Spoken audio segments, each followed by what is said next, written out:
আল্লাহ ও রাসূল সাল্লাল্লাহু আলাইহি ওয়াসাল্লামের শানে চরম অবমাননাকর ও দৃষ্টতাপূর্ণ শব্দ ব্যবহার করে একটি ফেসবুক পোস্ট দিয়ে দেশের সংখ্যাগরিষ্ঠ জনগণের ধর্মীয় অনুভূতিতে আঘাত এনেছে।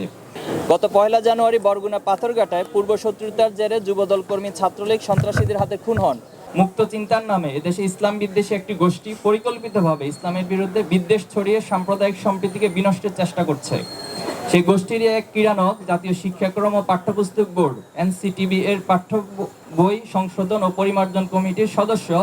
তার মূল নাম হচ্ছে সাজ্জাদুর রহমান। তিনি রাখাল রাহার নাম ধারণ করে আল্লাহ ও রাসূল সাল্লাল্লাহু আলাইহি ওয়াসাল্লামের শানে চরম অবমাননাকর ও দৃষ্টতাপূর্ণ শব্দ ব্যবহার করে একটি ফেসবুক পোস্ট দিয়ে দেশের সংখ্যাগরিষ্ঠ জনগণের ধর্মীয় অনুভূতিতে আঘাত এনেছে, যা ফৌজদারি আইন লঙ্ঘনের শামিল। আমরা অতি দ্রুত তাকে গ্রেপ্তার এবং শাস্তির আওতায় আনার জন্য সরকারের কাছে দাবি জানাচ্ছি।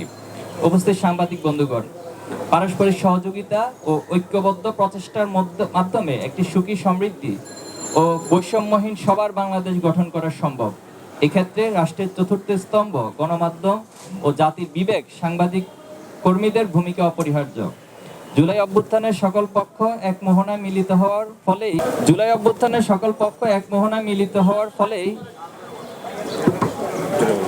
আমরা চেপে বসা জগদ্দল পাথরকে সরিয়ে দিতে সক্ষম হয়েছি। কিন্তু ফ্যাসিবাদ পরবর্তী বাংলাদেশে কতিপয় গণমাধ্যমের অপেশাদারী আচরণ আমাদেরকে ব্যথিত করছে।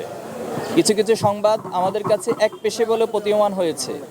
আমরা মনে করি এগুলো মিডিয়ার ইচ্ছাকৃত ভুল নয়, অসাবধানতা ও তথ্য যাচাইয়ের প্রক্রিয়া পুরোপুরি অনুসরণ করতে না পারার দরুন এমনটা হয়েছে। গত ১ জানুয়ারি বরগুনা পাথরঘাটায় পূর্বশত্রুতার জেরে যুবদল কর্মী ছাত্রলীগ সন্ত্রাসীদের হাতে খুন হন। স্থানীয় মিডিয়া এবং পাথরঘাটা বিএনপির আহ্বায়ক ওমর ফারুক সেই ঘটনার সাথে ছাত্রলীগ কর্মীকে দায়ী করে, কিন্তু আমরা লক্ষ্য করেছি জাতীয় একটি সংবাদ মাধ্যম সেই ঘটনার তথ্য যাচাই বাছাই না করে ছাত্র শিবিরকে দায়ী করে সংবাদ প্রচার করে।